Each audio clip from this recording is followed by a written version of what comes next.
I remember the exact moment when I first noticed something was quietly unraveling inside me. Something I hadn't dared to name until later.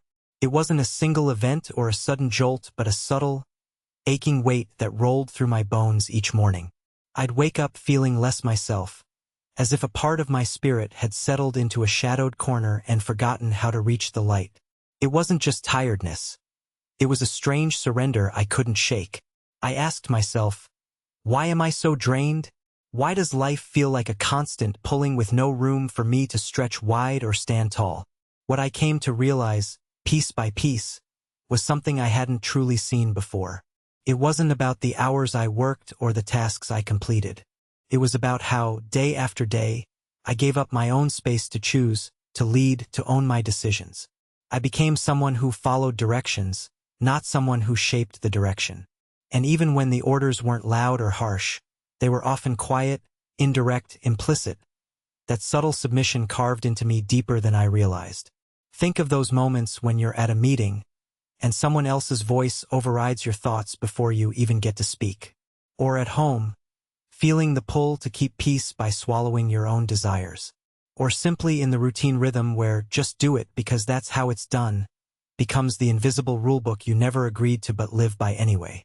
Each time, I noticed my chest tighten a little, my breath shorten, as if my body was quietly responding to something unspoken. Not because I was weak, but because my system was learning a new way to exist, smaller, contained, not needing to burst forth with energy or power.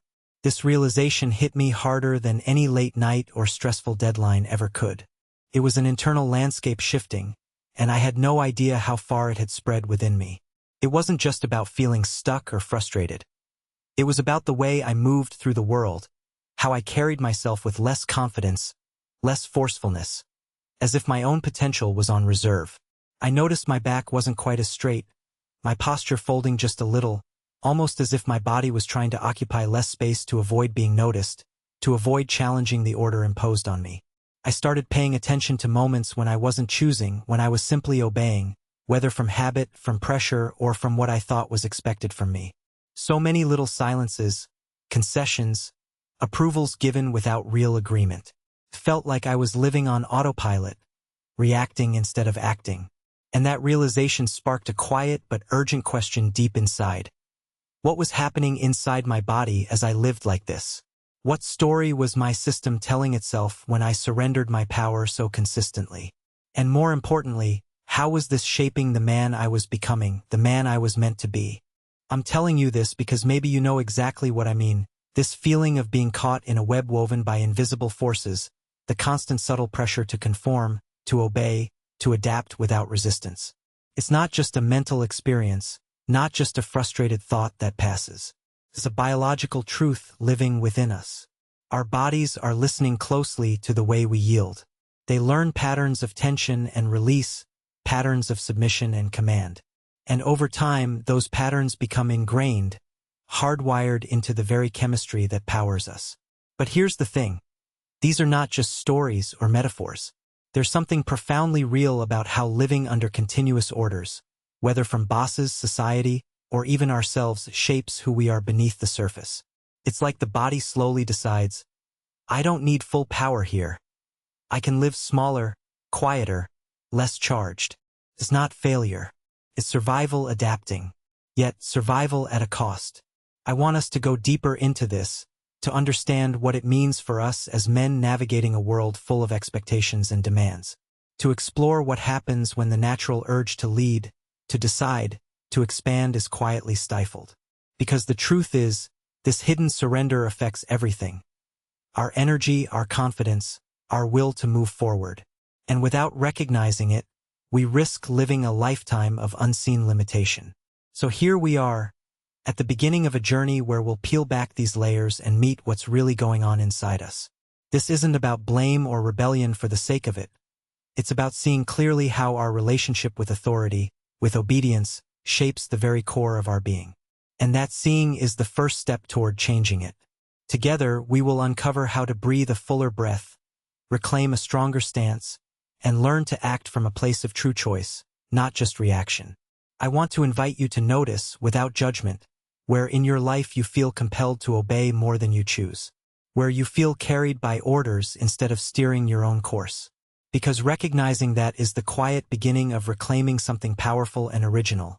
Your own voice, your own power, your own life.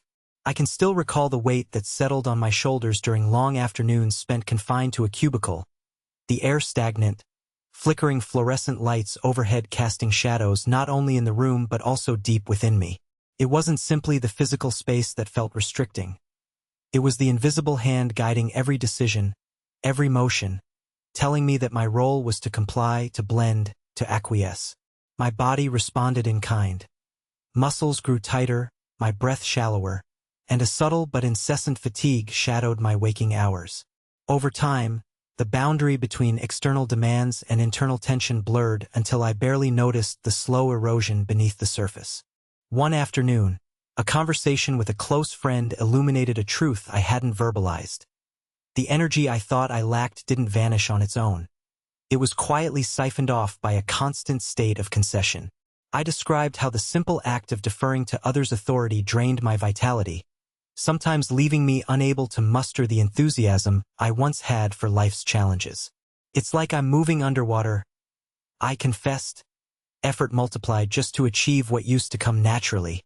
His response shook me because it mirrored an experience I'd never admitted aloud. That this dynamic wasn't rare or personal weakness but a pathway many men unknowingly tread. What struck me next was realizing that this pattern wasn't confined to corporate hierarchies or overt control. It extended into social dynamics, familial roles, and even our inner dialogues. In one early morning, I caught myself rehearsing apologies for voicing a different opinion, imagining the discomfort it might cause others.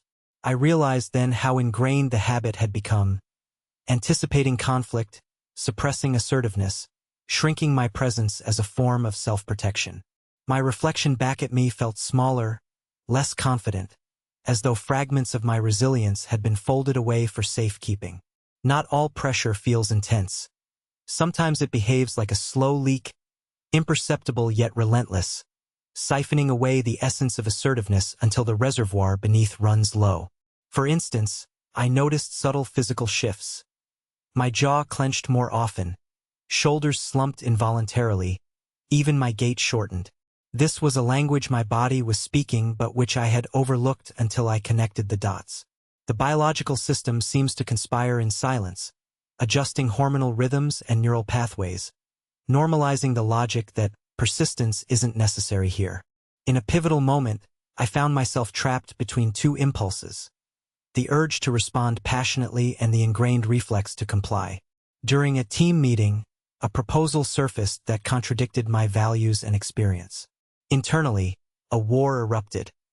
A part of me burned to challenge the idea, to push for better, while another whispered to stay silent, to maintain harmony. I felt my heart rate quicken while my voice faltered. Though the words I finally spoke were measured, a part of me regretted not pushing harder. It dawned on me then how living within these invisible confines erodes not only external action but also distorts the internal narrative of what's possible. Further complicating the experience is the subtle interplay between external obedience and internal self-judgment. I became aware that the harshest commands sometimes originated inside my own mind, shaped by expectations absorbed over years from family, culture, and education. These self-imposed orders mimic external ones, making it harder to distinguish genuine choice from conditioned response. For example, I recall telling myself, "Stay quiet, don't rock the boat," even in situations where my insight could have made a difference. This mental scripting reinforces the biological message to conserve energy, stifle expansion, and hold back strength. What happened next was gradual, a shift from unconscious acquiescence to deliberate inquiry. I began tracking the times I noticed hesitation, tension, or muted reactions. Instead of slipping into automatic deferment, I paused to ask, what am I feeling in this moment? Is this impulse coming from pressure or genuine intention? These questions became small acts of rebellion, each one chipping away at the sediment of habitual passivity. Little by little, I learned to identify the triggers that led to contraction and to experiment with responses that honored both respect and personal agency. One striking realization emerged as I observed these patterns. The body doesn't just respond to commands. It remembers the context where those commands are given. Like a seasoned navigator reading a shifting tide, the physiology adjusts to what it anticipates will come next. For instance, when I anticipated having to just follow along at social gatherings, I noticed a drop in energy, a subtle disengagement. Conversely, when I stepped into settings where input was welcomed, my posture lifted, breath deepened, and a steadiness pervaded my movements. This biological attunement is revealing because it shows how deeply our environment sculpts not only behavior but the very availability of vitality. I also recognized how this dynamic influences relationships, even with people we care about most. When I habitually deferred to avoid conflict or keep peace, it often bred a quiet resentment beneath the surface, a tension that eventually leaked out in less constructive ways. Real connection seemed to require an authentic balance between yielding and standing firm, a dance I had yet to master. I remember a moment when I finally voiced a boundary with a close friend. My heart pounded with fear, but the release that followed was immense. My body relaxed, tension evaporated, and an unexpected clarity emerged. That experience became an important marker, revealing the physiological liberation that accompanies reclaiming choice. As these layers unfolded, I appreciated how living under continuous influence from external forces does more than shape actions. It reconfigures identity. Each time I accepted directives without pausing, a subtle message embedded itself deep within my system. My power was negotiable, my presence optional. But when I started consciously claiming space for decision-making, my biochemistry shifted, signaling readiness to engage fully and take command not out of defiance but from alignment with purpose. I invite you now to reflect on how this pattern manifests within your day-to-day. Can you identify moments when surrender feels like a reflex rather than a choice? Do you sense physical changes, tightness, constriction, withdrawal that accompany these mental patterns? By uncovering these hidden dynamics, we begin to dismantle the quiet structures that confine us. There is a profound freedom waiting beneath, accessible through awareness and deliberate intention. Together, we can learn to move from living by orders imposed to living through decisions embraced. This is where true vitality thrives. There was a particular afternoon I can't forget, an exchange that cracked open a door I hadn't realized was locked so tightly. I was at a community event, surrounded by familiar faces, when someone asked me to take the lead on organizing a project. Initially, a surge of excitement pulsed through me. Yet, as the conversation unfolded, a familiar hesitation crept in, whispering doubts that coaxed me toward deferral. I caught myself stepping back, voice shrinking, shoulders dipping involuntarily. It took a sharp self-intervention to quell that internal retreat and speak up, asserting my ideas with renewed clarity. The sensation was almost electric. For the first time in a long while, I felt a kinetic stir ripple through my limbs, an embodied spark of agency claiming airspace around me. That day, I began to appreciate how essential it is to engage the body actively in reclaiming authority. When submissiveness seeps in, it doesn't merely dull the mind but also stiffens muscles and narrows focus, as if gearing us for withdrawal rather than engagement. I remembered the feeling vividly, the tension in my chest loosening, the breath deepening, and a subtle alignment of my spine as I chose to participate fully. This physical shift mirrored the psychological decision to participate on my own terms. I realized this connection is a powerful feedback loop. The more I move with intention, the more my system catalyzes a state receptive to leadership rather than suppression. Another time, during a conversation with a mentor, I was challenged to differentiate between respect and surrender. We spoke at length about how too often, the line blurs, leading men to mistake compliance for respectfulness. True respect, he argued, arises when you stand firm in your convictions without undermining others. This struck a chord deep within me because I recognized numerous occasions when I had acquiesced, thinking that withholding my voice would maintain harmony, only to feel depleted afterward. This metaphor he shared, a tree that leans to the wind but never breaks, recalibrated my understanding. The resilience of that tree lies in a balance between yielding and rootedness, a biological dance that reflects hormonal balance and psychological readiness. At that juncture, I also became increasingly aware of the sensory cues signaling when I slipped into patterns of subordination. For example, I noticed my speech becoming softer, words trailing off or buried under an apologetic tone. The eyes would avoid contact. The hands would fidget beneath the table. These gestures were automatic concessions, remnants of conditioned responses that propagated feelings of invisibility. I found myself experimenting with reversing these outflow patterns, holding gaze steady, placing hands comfortably visible, projecting voice firmly. This embodied rehearsal felt strange initially, like wearing clothes that didn't quite fit, but each time I sustained this posture, a quiet recalibration occurred. It was as though the nervous system registered a new script. Here stands someone actively engaged, commanding attention with neither aggression nor submission. Unexpectedly, this transformation spilled into varied domains. At home, during a discussion about family decisions, I realized I was leaning back into old habits, waiting for cues, avoiding initiative. But that particular afternoon lingered with me. I consciously chose to share my perspectives openly, balancing assertiveness with openness. The outcome was surprising. Instead of conflict, a richer dialogue unfolded, fostering mutual respect. This experience highlighted that reclaiming control isn't an act of rebellion, but can cultivate deeper connections when expressed with authenticity and groundedness. I recall visits to the gym during this period as well, where before workouts felt mechanical, now each exercise became a deliberate act of embodying strength, not merely sculpting the physique but internalizing vigor. I paid close attention to how heavy my breaths were, the tension in my grip, the trajectory of my spine as I pushed against resistance. These moments of physical exertion served as a potent metaphor. Just as muscles grow when challenged amid tension, so too can we expand our psychological and hormonal capacities when we engage with situations that call for conscious choice rather than passive compliance. One particularly vivid image that emerged during reflection was that of a river, once free-flowing but gradually hemmed in by unseen embankments. The river's force remained, but its course was constrained. Pressure accumulated until certain points. I compared this to the way I felt navigating spaces weighted by unspoken power dynamics, my energy rerouted into low-powered channels. Breaking free required identifying and dismantling those invisible dams, a painstaking process but one filled with promise. Still, there were days when the urge to revert was strong. Fatigue, old conditioning, and social expectations pulled with a gravitational force. On these occasions, I found solace in rituals, moments of intentional breathwork, grounding exercises, or even journaling reflections on choices made throughout the day.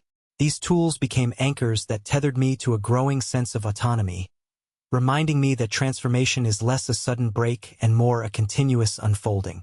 Now, consider how this applies when you confront experiences demanding compliant behavior versus conscious decision-making. Do you notice physical cues like muscle tightening or vocal softness that signal your system submitting? Can you experiment with shifting those cues, embodying presence and choice in subtle but meaningful ways? Each act of embodiment is a statement, rewiring the biological narrative from one of containment to one of thriving motion. I encourage you to pay close attention to the moments that feel like crossroads between passive acceptance and active agency. These junctures are not merely mental but corporeal, sculpting the physiology that underlies motivation and hormonal balance. By meeting these with curiosity and courage, you lay the groundwork for reclaiming a fuller spectrum of vitality and leadership capacity rooted in authenticity rather than reaction. In these explorations, I discovered that the journey toward renewed sovereignty doesn't demand drastic upheaval, but invites simple, consistent acts of embodied choice. When I stand with steady breath, solid posture, and a clear voice, I invite my body to respond in kind, with clarity, vitality, and an openness ready to engage the world on a new set of terms. This reciprocal dance between body and mind, action and intention, forms the cornerstone of reclaiming presence beyond imposed orders. I found myself standing at the edge of a crowded room, the hum of conversation swirling around me like an invisible current, pulling me in multiple directions. Despite the chatter, A peculiar silence had settled inside, an unsettled calm, like the eye of a storm within my chest. It struck me how often I'd played a spectator to my own life, conceding control while remaining physically present. That night, I became painfully aware that my body's stillness was a map of decades spent relinquishing initiative to forces outside my control. As the evening unfolded, I noticed my shoulders gradually retracting into a protective shell. It was as if my spine, over time, had adapted to minimize exposure, minimizing my capacity to project strength or urgency. In that withdrawal, there was a paradoxical yearning, a choke of suppressed energy desperate for release but unsure where to channel it safely. I recognized that this pattern wasn't simply about external pressures but about how I'd conditioned myself to consistently compress the vitality I carry.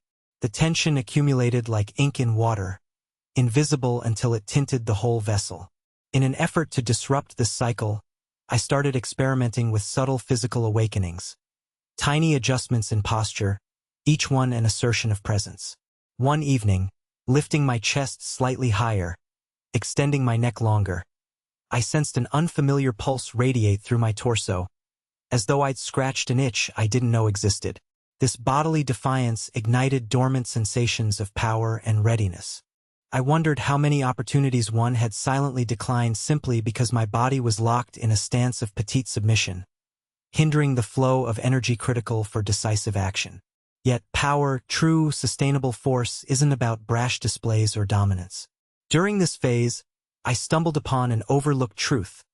Influence begins internally, through intentional regulation of attention and breath. In a quiet park, I sat beneath a gnarled oak, inhaling deeply and slowly, allowing the air to fill spaces I'd unknowingly barricaded.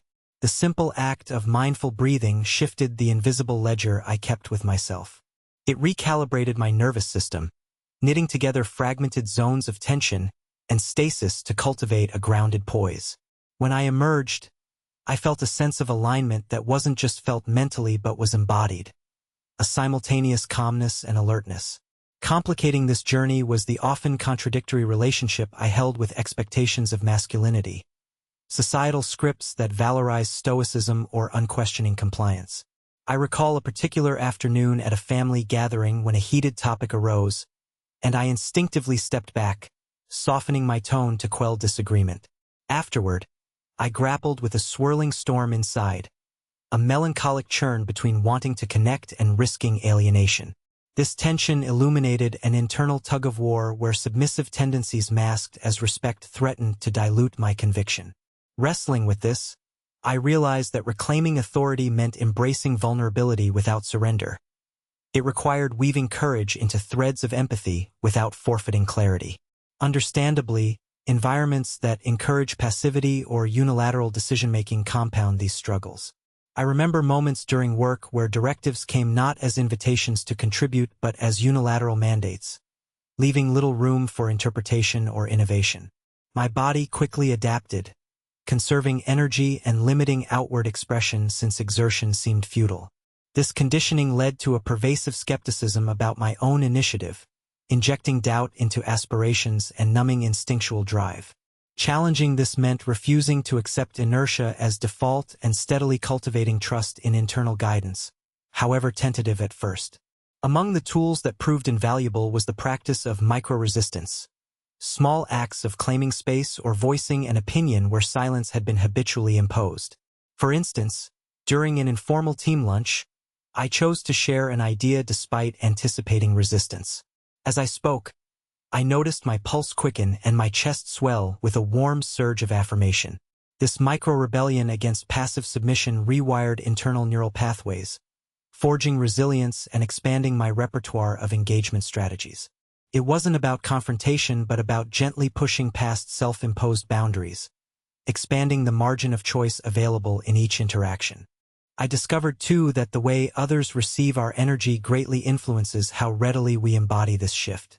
On one occasion, after asserting a boundary with a colleague, I braced for rejection or hostility. Instead, I was met with respect, even gratitude. This reinforced the notion that clear, embodied leadership fosters reciprocal trust rather than antagonism. It highlighted how our internal equilibrium manifests in external relationships, offering proof that reclaiming control is not a zero-sum game, but a rebalancing act enhancing collective dynamics. Reflecting on these experiences, I appreciate the immense intricacy of bodily intelligence, how physical posture, breath patterns, and microbehaviors intertwine to modulate hormonal responses and psychological states. The body doesn't merely mirror our mindset, it actively informs and shapes it. When I allow myself intentional engagement in these somatic practices, I feel cascading effects, heightened clarity, amplified drive, and an expanded sense of personal sovereignty emerging from a place of integration rather than tension. Now, consider how your physique interacts with the demands and permissions you negotiate daily. Where does your body signal withdrawal or contraction? Which habitual inclinations limit the circulation of your vitality? When you experiment with inviting fullness in your spine, breadth in your breath, or assertiveness in your voice, what stirs? The answers reside in these lived gestures, awaiting your conscious embrace to transform routine survival into dynamic living. Reflecting on this journey so far, I've sensed a subtle orchestration unfolding beneath the surface of my awareness. An intricate weaving of forces that shape and are shaped by what moves through me. It's as if I've been navigating a vast, shadowed forest, feeling for paths not yet cleared, listening for the murmurs of streams hidden under the canopy. Each step forward revealed textures and rhythms that at first felt foreign, then intimately familiar, like rediscovering a melody I once knew but had forgotten how to sing. The weight of silent agreements, the cradle of habitual surrender, and the quiet pulse of restrained vitality all became threads in a complex tapestry I now recognize draws its patterns across the fabric of my being. I found myself standing at crossroads where still waters mask deeper currents, moments pregnant with tension but free from immediate resolve.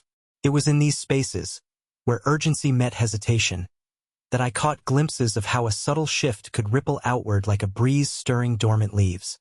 The struggle wasn't a battle waged with loud words or dramatic gestures. It was more nuanced, a constant negotiation with presence and permission, space and claim. The urge to withdraw competed with a restless hunger to expand, each vying for attention like old friends wrestling over the same quiet room. And I realized the room itself, my internal landscape, was able to hold both, provided I let its walls breathe a little wider. Throughout this unfolding, there was an unmistakable sensation of energy ebbing and flowing not according to some grand crescendo but in pulses, discrete beats that build and recede like tides shifting beneath the moon's influence. Sometimes, I caught myself holding too tight, grasping at control like a fragile flame flickering in wind. Other times, there was an uncanny ease in surrendering to what the moment called for, a fluidity that breathed new life into old patterns. The paradox was clear. Strength does not always roar, and yielding doesn't always mean defeat. In fact, within these tensions lay a profound conversation waiting to surface, one where resilience is born of listening as much as of acting. It's curious how realization often arrives as a whisper rather than a shout, a subtle reorientation of perspective that reframes weight as lightness, confinement as potential form. In flickers of quiet insight, I recognized that the landscapes shaped by habit and conditioning are malleable. Not prisons but spaces ripe with possibility, waiting only for acknowledgement and care. The challenge, then, becomes learning not to resist the contours of where we've been but to engage them with curiosity and intention, tracing new lines that invite movement and re-expression. There's a grace in this kind of unfolding, an artistry to reclaiming presence not through grand declarations but through each nuanced, deliberate breath and gesture that signals life is flowing anew. As I moved through these internal rhythms, I sensed a dialogue unfolding between the whispers of inherited roles and the stirrings of reclaimed voice. This conversation felt like standing amid a vast, ancient forest, where the echoes of countless footsteps linger but don't dictate the path I choose to walk next. The air hung thick with possibility, the promise of new growth intertwined with the fertile remains of what has been shed. It was humbling and invigorating to realize that the very folds in the terrain which once constrained could also guide toward undiscovered clarity and strength. The passage of time revealed an underlying truth. Transformation rarely arrives as a sudden leap. More often, It emerges from countless quiet moments of awareness, fragments pieced together through acts of courage small yet relentless. Within these moments, the tension between submission and sovereignty plays out not as a fragile balancing act but as the steady forging of identity, wrought in the crucible of choice, intention, and embodiment. The challenge is to remain attuned to this ongoing birth, to inhabit the in-between spaces with openness, inviting the gradual expansion that accompanies authentic reclamation. In this unfolding, I discovered an invitation extended not just to move beyond past patterns but to engage the very roots from which those patterns grew. There's a profound dignity in this willingness, to face the tangled growth with compassion and patience, knowing that beneath every folded obstacle lies the seed of renewed possibility. This process feels less like escaping confinement and more like coaxing a dormant garden awake, cultivating each leaf with care until sunlight pours freely through. I can feel the momentum gathering, a quiet but persistent current carrying me towards a place where the fabric of submission and autonomy no longer tugs in opposition, but weaves into a resilient whole. It's a tension transformed into harmony, a containment that invites fullness instead of restraint. And as I stand here, on the cusp of this evolving horizon, there's a palpable sense that everything encountered thus far has been preparing me, not for confrontation, but for authentic engagement, grounded presence, and an expansive clarity that radiates from within. There was a moment recently when I caught myself hesitating before speaking up in a meeting, the familiar knot tightening in my stomach. It was as if invisible chains pulled back the energy I intended to unleash, a subtle but persistent tug toward silence. Yet this time, instead of retreating, I paused and breathed deeply, sensing a quiet pulse beneath the tension. In that pause, something shifted.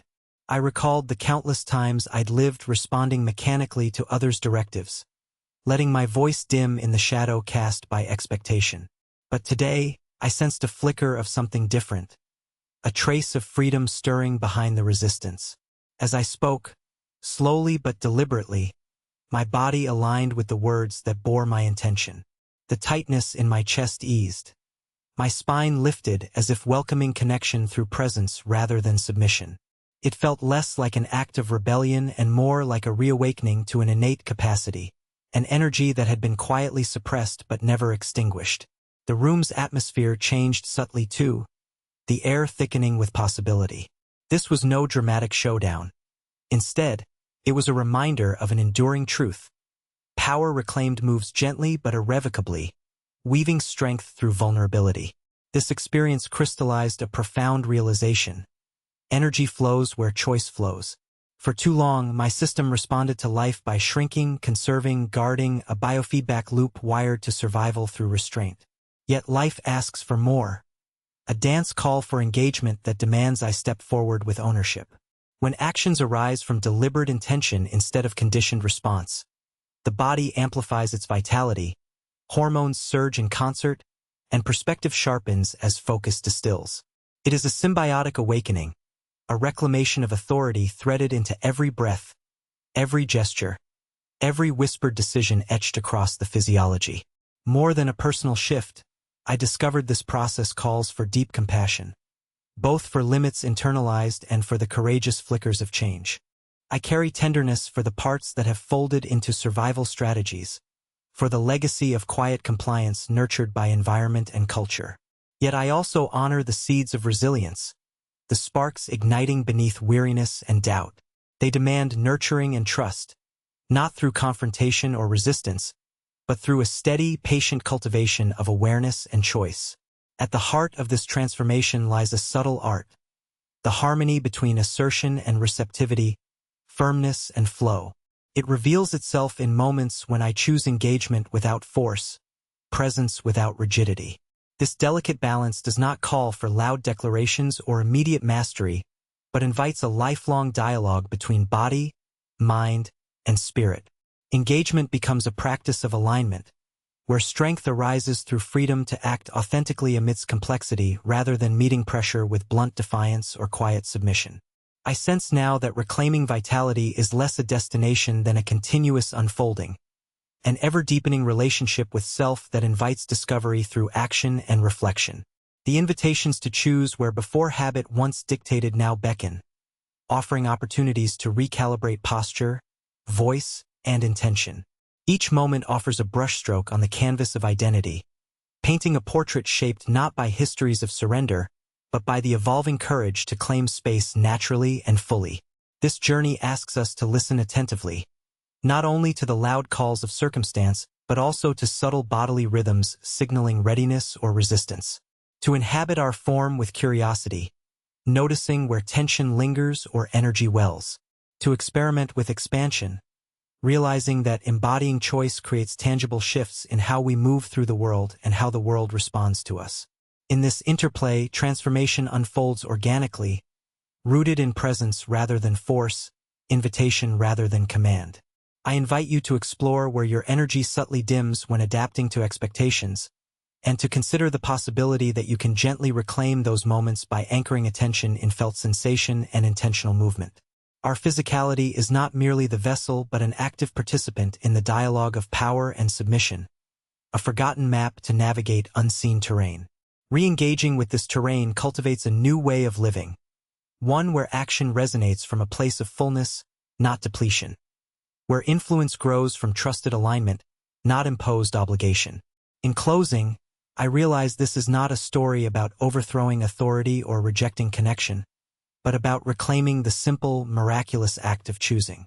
When we honor that choice, the body remembers how to hold space with clarity, the mind sharpens, and purpose gains momentum.